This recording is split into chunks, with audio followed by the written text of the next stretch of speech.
안녕하세요, 이현조 변호사입니다. 오늘 영상에서는 저희 팀이 실제로 승소한 사례를 소개하면서 집합건물 분쟁에 관한 쟁점들을 설명해 드리도록 하겠습니다. 먼저 이번 사례에 대한 요약을 간단히 먼저 보겠습니다. 오늘 소개해 드리고자 하는 사례는 서울 강서구 소재 오피스텔에서 임기가 도과한 관리인이 불법적으로 체결한 관리위탁 계약이 무효임을 확인받기 위해서 가처분 신청을 했고, 그래서 그 가처분 신청이 인용이 돼서 관리업체의 업무를 중지시킨 사건입니다. 본 사례에서 관리인은 임기가 종료한 상태에서 불법적인 방법을 통해 관리인 선임 안건을 통과됐다라고 어거지로 발표한 후에 관리업체를 선정하고 관리위탁 계약을 체결했습니다. 저희 이현조 변호사팀을 찾아온 구분 소유자들은 적법한 관리단 집회를 통해 관리인을 선출하고 새로운 관리업체를 선정하길 희망했습니다. 저희 이현조 변호사팀은 구분 소유자들과 함께 적법한 관리단 집회를 통해 관리인을 선출하고 관리업체를 변경하는 안건을 의결했습니다. 그 관리단과 관리인을 대리해서 임기가 지난 관리인이 선정한 그 관리업체를 상대로 관리행위를 중지하고 관리사무소에서 퇴거할 것을 청구하는 취지로 업무방해 금지 가처분을 제기해서 승소 결정문을 받았습니다. 이번 사례의 사실관계를 조금 더 구체적으로 살펴보도록 하겠습니다. 채무자 땡땡땡, 이분이 임기가 종료한 관리인입니다.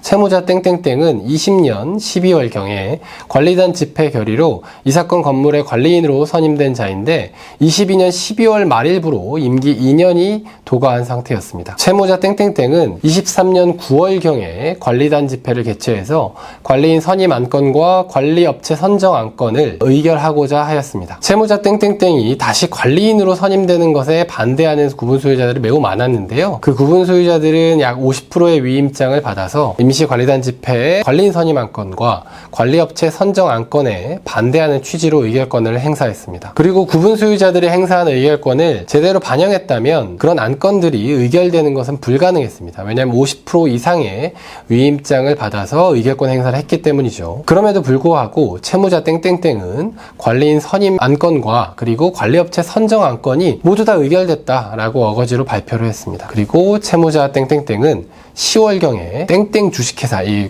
새로운 관리업체죠.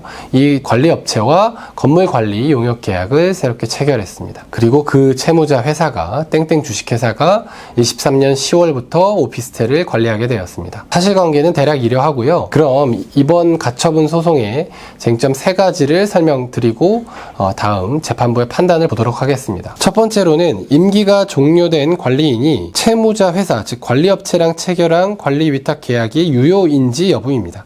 이게 가장 중점이 되는 쟁점이고요.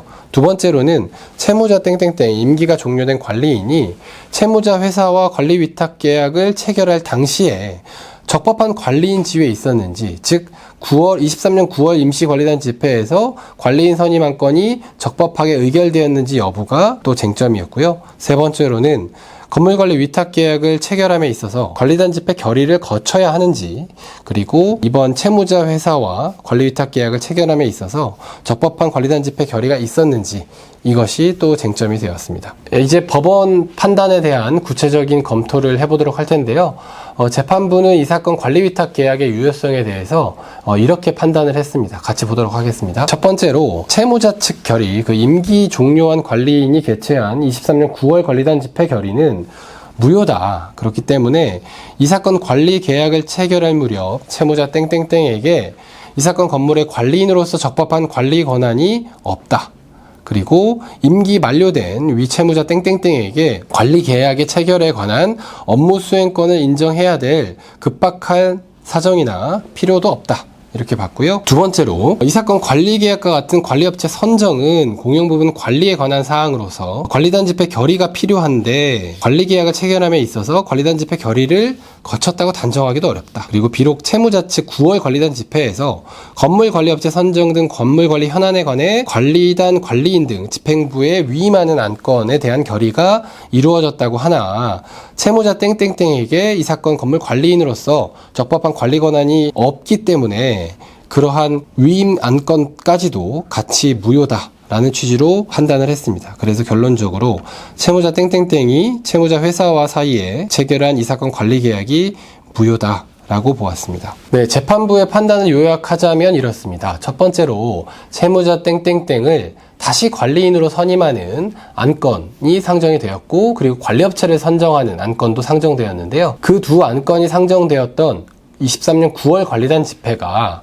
무효라고 보았습니다. 그리고 이걸 전제로 해서 채무자 땡땡땡이 이 사건 관리계약 체결 당시에 적법한 관리인 지위, 즉 관리단을 대표할 지위가 없었다라고 판단했습니다. 두 번째로, 그렇기 때문에 채무자 땡땡땡은 관리계약 체결 당시에는 임기가 종료된 그런 관리인에 불과했는데, 그러한 임기 종료한 관리인에게 위탁관리업체와 관리계약을 체결할 급박한 사정이나 필요도 없었다, 이렇게 판단했습니다.